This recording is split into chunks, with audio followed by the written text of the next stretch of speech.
এবার 2025-এর আইপিএল নিয়ে মুখ খুললেন কেকেআরের সিইও যে 2025 আইপিএলে কলকাতা নাইট রাইডার্সের দলে কোন ক্রিকেটাররা থাকতে পারেন এবং 25-এর আইপিএলে কলকাতা নাইট রাইডার্স কোন ক্রিকেটারদেরকে নেবার চিন্তা ভাবনা করছে। তবে এবার একই সঙ্গে জানাবো যে রোহিত শর্মা নাকি কলকাতা নাইট রাইডার্সে যোগ দিতে চলেছে। এরকমই একটি খবর কেকেআরের ফ্যানদের মুখে মুখে শোনা যাচ্ছে। তবে এ বিষয়ে এবার কেকেআরের সিইও ভেঙ্কি মাইসেল মুখ খুলেছেন। তবে সেগুলো জানার জন্য সম্পূর্ণ ভিডিওটা দেখার অনুরোধ রইল এবং আমার চ্যানেলে নতুন হলে অবশ্যই আমার চ্যানেলটি সাবস্ক্রাইব করে সঙ্গে থাকুন পরবর্তী ভিডিও পাওয়ার জন্য। চলুন শুরু করি। 2024 আইপিএলে চ্যাম্পিয়ন হয়েছে কলকাতা নাইট রাইডার্স, আর প্যাট কামিন্স সানরাইজার্স হায়দ্রাবাদকে 3বার আইপিএলে পরাস্ত করেছে শ্রেয়স আয়ার, সুনীল নারিনরা। তবে অনেক দিন পর আইপিএলের শুরু থেকেই চ্যাম্পিয়নের মতো খেলেছে কলকাতা নাইট রাইডার্স। গৌতম গম্ভীরের তত্ত্বাবধানে যেন দলের ক্রিকেটারদের মধ্যে এনার্জির লক্ষণ বাড়িয়ে দিয়েছিলেন এবং প্রথমবার কাপ জয়ের স্বাদ পেয়েছেন অধিকাংশ ক্রিকেটারই। কিন্তু আইপিএল জিতেও শান্তি নেই শাহরুখ খানের দলের, কারণ আগামী বছর রয়েছে $1 মিলিয়ন এই ক্রিকেট লিগের মেগা অকশন। তবে সেই নিলামে প্রায় সব তারকারই নাম ওঠার সম্ভাবনা রয়েছে। কিন্তু এবার আইপিএল জয়ী দলের অধিকাংশ ক্রিকেটারকে ছেড়ে দিতে হলে তো দল আবার নতুন করে তৈরি করতে হবে নাইটদের, যা নিয়ে বেজায় চিন্তায় রয়েছে টিম ম্যানেজমেন্ট। কারণ বল হাতে হোক বা ব্যাট হাতে এবারের আইপিএলের নাইটদের প্রায় প্রত্যেক ক্রিকেটারই নিজের ছাপ রাখার চেষ্টা করেছে। তাই এরই মধ্যে নতুন ভাবনা নিয়ে এলেন নাইটদের সিইও ভেঙ্কি মাইসেল।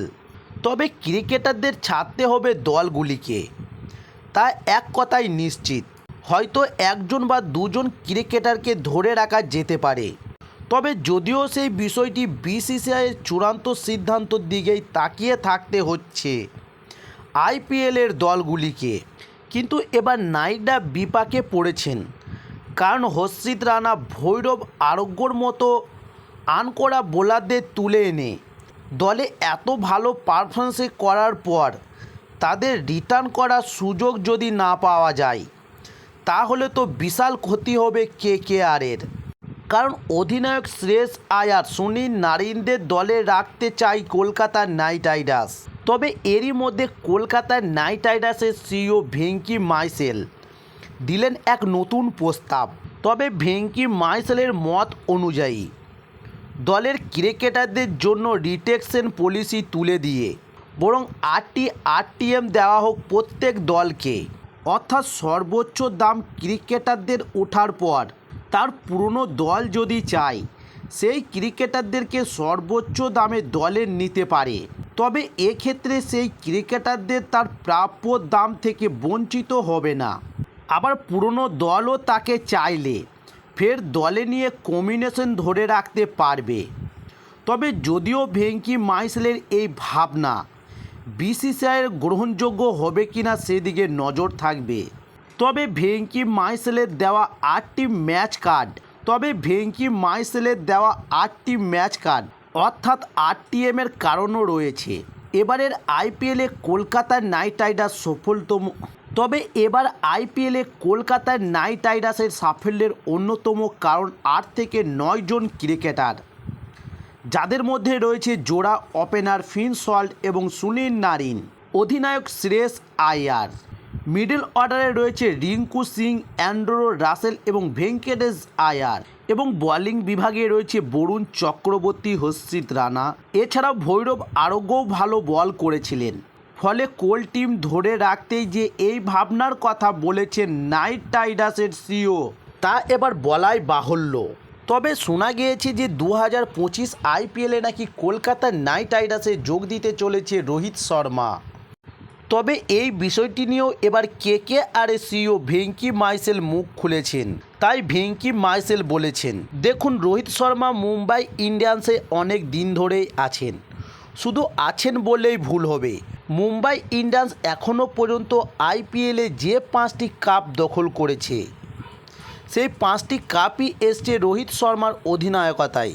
তাই মুম্বাই ইন্ডিয়ান্সের কর্ণধার নীতা আম্বানি চাইবে না রোহিত শর্মাকে দল থেকে। তাই মুম্বাই ইন্ডিয়ান্সের কর্ণধার নীতা আম্বানি চাইবে না রোহিত শর্মার মতো একজন ক্রিকেটারকে দল থেকে বাদ দিতে। তবে 2024 আইপিএলের সময় রোহিত শর্মা বলেছেন, আমি আর মুম্বাই ইন্ডিয়ান্সের সঙ্গে কাজ করতে চাই না, তাই এবার আমি 2025 আইপিএলে অন্য কোনো ফ্র্যাঞ্চাইজির সাথে যোগ দেব। তবে এই কথা শুনেই কেকেআরের অধিকাংশ সমর্থকরাই যে 2025 আইপিএলে নাকি রোহিত শর্মা কলকাতায় নাইট রাইডার্সে যোগ দেবে।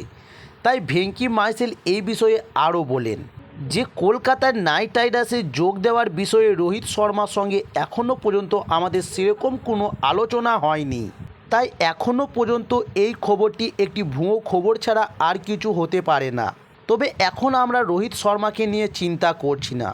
আমাদের চিন্তার বিষয় হচ্ছে 2025 আইপিএলের জন্য যে মেগা নিলামটি হবে, সেখান থেকে আমরা 2025 আইপিএলের জন্য একটি সুন্দর দল তৈরির পরিকল্পনা করব এবং আমরা সেই নিলাম থেকে আমাদের চ্যাম্পিয়ন দলটিকে ফিরিয়ে আনার চেষ্টা করব।